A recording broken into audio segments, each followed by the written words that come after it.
our discussion today is going to focus on certain reforms that we propose should be adopted by the business community if the business community wants to support liberal democracy. It's known, democracy is at risk, not in the future, but now. Not only everywhere, but I will submit most urgently in the very countries that espouse it and practice it. Now, the premise of this presentation is that the business community is faced with a choice. With its present 40-year-old culture, business can thrive under liberal democracy as well as under authoritarian rule or illiberal democracy. However, it cannot hope to thrive and survive under liberal democracy because some of its practices over the last 40 years are against the very premise of liberal democracy. Let me take you into a small journey in the past. Faced with the heritage of the Great Depression, the destruction brought by World War II, and the allure in certain areas of socialist economies, Western liberal societies chose to respond. They adopted the philosophical principles of Lord Beveridge and of the Webbs to build a welfare state, and they used the economic revolution of Keynes to finance the welfare state. So, in essence, it was a political revolution primarily and not an economic revolution. What was the aim of the welfare state? It was to reduce inequalities and to promote social and economic mobility. Now, the business world at that time, by and large, adopted those principles. This was manifested in three ways, and this is important to understand if we are going to compare with what is happening today. First of all, there was a commitment to invest and to long-term profits. Number two, there was a commitment to competitiveness in competitive markets. Please note the distinction, competitiveness in competitive markets. And the third was the responsibility to complement the offerings of the welfare state through company-centered pension schemes, health schemes, and so on. That experiment lasted for something like 30 years. Today, it is called, with a French phrase, les 30 glorieuses, the 30 glorious years. Now, the rise of stagflation towards the end of the 1970s, brought about by the oil crisis as well as by inordinate public expenditure, led to the questioning of this premise of post-World War II world. And at the same time, you had changing perception about the role of the state, which were underpinned by the rise of monetarism at the expense of Keynesianism. And this led to the adoption of a new environment that was exemplified with a very brief reference as the Reagan-Thatcher revolution. Now, that meant essentially that the state retrenched from its traditional role as regulator of the unregulated markets and as a guarantor of the promise for employment at the minimal standard of living. It also led to the adoption of a new business culture. What is the present? I would refer to this present situation, which I call free-for-all, with a word or a couple of words that have not been coined by me, but which I fully support. Present-day culture is casino capitalism. It is reminiscent of the unfettered capitalism of the late 19th and 20th century. With a huge difference, though.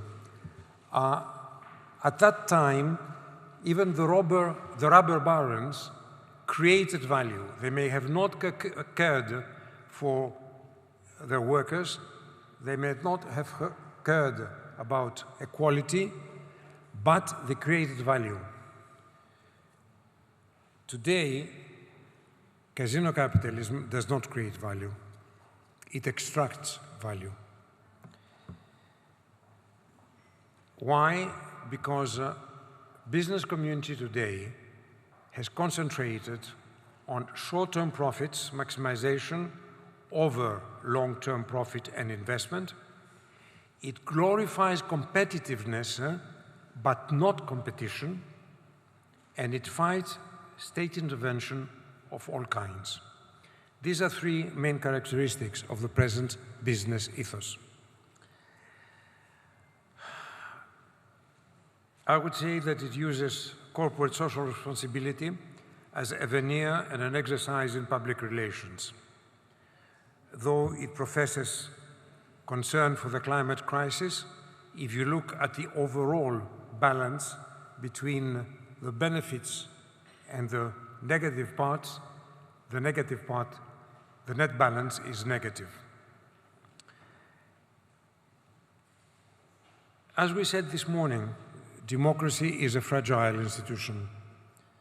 The rule of law and the rights of the individual must stand shoulder to shoulder with the economic opportunity for democracy to function and flourish. So, on this basis, and following a whole year of discussions in workshops and with other organizations, we would like to concentrate on the following reforms which we think that the business community should adopt if it wants to continue supporting and working in tandem with liberal democracy. The first one is to gradually replace quarterly reports with annual reports. You will say, is this a reform? Yes, it is a big reform. I will remind you, I will tell you for those of you who don't remember, that until the 90s, companies had annual reports, not quarterly reports. Then all of a sudden it became reports every 6 months, and then it became reports every 3 months. Now, this means that you have a lot of attention and interest to short-term profit maximization, and that's not helping in creating value. The second reform is to tie management compensation to key performance indicators that are not related to short-term profits, that are related to long-term profits, to long-term return on investment, and to the ESGs. The third reform is that